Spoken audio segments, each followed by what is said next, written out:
Sekjen PDIP Hasto Kristianto ditetapkan sebagai tersangka kasus dugaan suap terhadap mantan Komisioner KPU Wahyu Setiawan. PDIP langsung menggelar konferensi pers menanggapi penetapan tersangka Hasto. Jumpa pers itu digelar di kantor DPP PDIP, Jakarta Pusat, Selasa malam. Ketua DPP PDIP Roni Talapesi beserta pentolan PDIP lainnya bicara di depan awak media. Soroti bukti. PDIP menyebut kasus suap ini sudah selesai di pengadilan dan berkekuatan hukum tetap atau inkrah. Para terdakwa, kata Roni, telah menjalani masa hukuman. Kasus suap Harun Masiku telah bersifat inkrah atau disebut berkekuatan hukum tetap dan para terdakwa bahkan sudah menyelesaikan masa hukuman, kata Roni.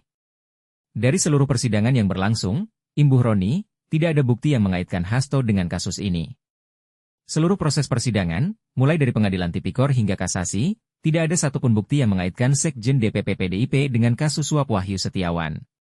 Kasus Harun Masiku inkrah, kata Roni. PDIP menilai penetapan tersangka Hasto memvalidasi perkataan Ketua Umum Megawati Soekarnoputri. Mega, kata Roni, pernah mengatakan PDIP dalam waktu dekat akan diaut-aut alias diacak-acak.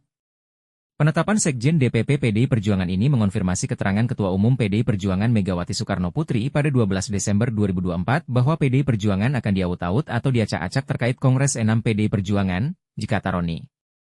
PDIP menyatakan perkembangan kasus hukum yang menjadikan sekjennya sebagai tersangka ini adalah bagian dari politisasi hukum.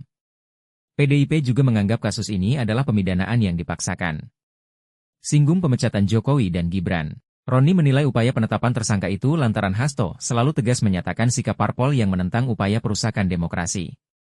Terlebih, kata dia, adanya upaya-upaya pemerintah melakukan cawe-cawe dan penyalahgunaan kekuasaan saat era Presiden ke-7 RI Joko Widodo.